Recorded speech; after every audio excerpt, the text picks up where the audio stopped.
स्थैर्य, फलटणकरांचं हक्काचं व्यासपीठ। संपूर्ण देशामध्ये लोकसभा निवडणूक ही काही दिवसांवर आली आहे। भारतीय जनता पार्टीच्या वतीने देशातील काही उमेदवार हे घोषित करण्यात आलेत। त्यामध्ये महाराष्ट्राचा समावेश नाही। सध्या भारतीय जनता पार्टीचे रणजितसिंह नाईक निंबाळकर हे माढा लोकसभेचे प्रतिनिधित्व करत आहेत। माढा लोकसभा मतदारसंघामध्ये महायुती अर्थात भारतीय जनता पार्टी, राष्ट्रवादी काँग्रेस पार्टी आणि शिवसेना नक्की कोणता उमेदवार घोषित करणार आहे?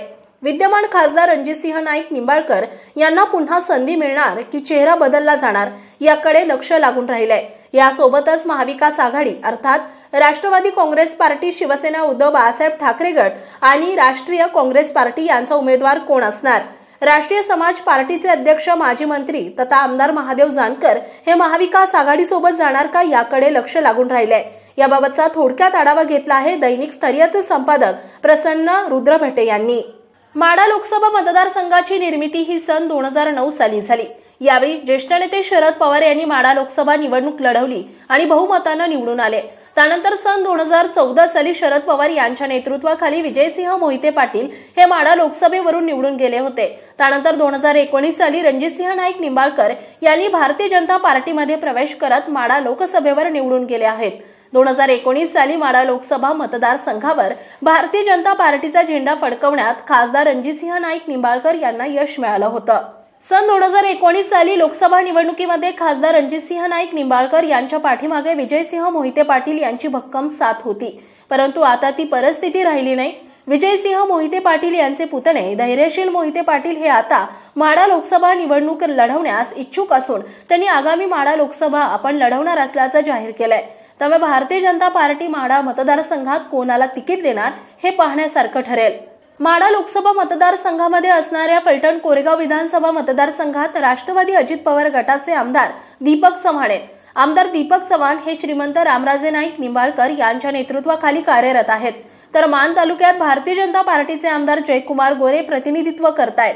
सोलापूर जिल्ह्यामध्ये असणाऱ्या माळशिरसचे आमदार राम सातपुते हे प्रतिनिधित्व करत आहेत, परंतु ते विजयसिंह मोहिते पाटील यांच्या नेतृत्वाखाली कार्यरत आहेत। आमदार शहाजी बापू पाटील हे शिवसेना एकनाथ शिंदे गटाचे सांगोला विधानसभेचे प्रतिनिधित्व करतायत। करमाळ्याचे आमदार बबनदादा शिंदे आणि माढ्याचे आमदार संजय शिंदे हे अजितदादा पवार यांच्या नेतृत्वात राष्ट्रवादी काँग्रेस पार्टीमध्ये ते कार्यरत आहेत। यामध्ये आमदार जयकुमार गोरे, आमदार शहाजी पाटील हे खासदार रणजितसिंह नाईक निंबाळकर यांच्या सोबत आहेत। आमदार बबन शिंदे आणि आमदार संजय शिंदे हे उपमुख्यमंत्री अजित पवार यांच्या निर्देशानुसार कार्यरत राहतील असा अंदाज व्यक्त केला जातोय। आमदार दीपक चव्हाण हे श्रीमंत रामराजे यांच्या नेतृत्वात कार्यरत असल्यानं त्यांचा खासदार रणजितसिंह यांना जर तिकीट मिळाले तरी पाठिंबा मिळणार नाही। यासोबत आमदार राम सातपुते हे भारतीय जनता पार्टीचे कट्टर कार्यकर्ते असल्यानं भारतीय जनता पार्टीचा आदेश ते अंतिम मानून कार्यरत राहणार आहेत। परंतु विजयसिंह मोहिते पाटील यांचा गट हा खासदार रणजितसिंह यांचं कामकाज करणार नाही अशी भूमिका त्यांचे निकटवर्तीय व्यक्त करत आहेत। माढा लोकसभा मतदारसंघातून राष्ट्रीय समाज पक्षाचे अध्यक्ष महादेव जानकर यांनी निवडणूक लढवणार असल्याचं घोषित केलंय। सध्या राज्यामध्ये ओबीसी बांधवांचे जे आंदोलन पुकारलं आहे त्या आंदोलनामुळे ओबीसी समाज बांधव जे एकत्र झालेत, त्यामुळे महादेव जानकर यांना याचा नक्की फायदा होईल। काही दिवसांपासून शरद पवार आणि महादेव जानकर यांच्यात सुद्धा चर्चा झाली असल्याची माहिती समोर येतेय।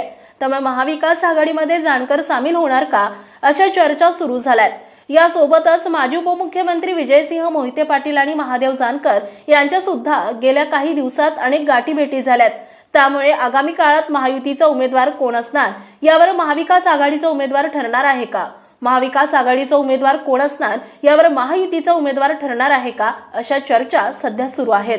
माढा लोकसभेबद्दल तुमचं काय मत आहे? महायुती किंवा महाविकास आघाडीचे नक्की कोण उमेदवार असतील आणि लोकसभा निवडणुकीमध्ये कोण बाजी मारेल याबाबत आम्हाला कमेंटद्वारे नक्की सांगा।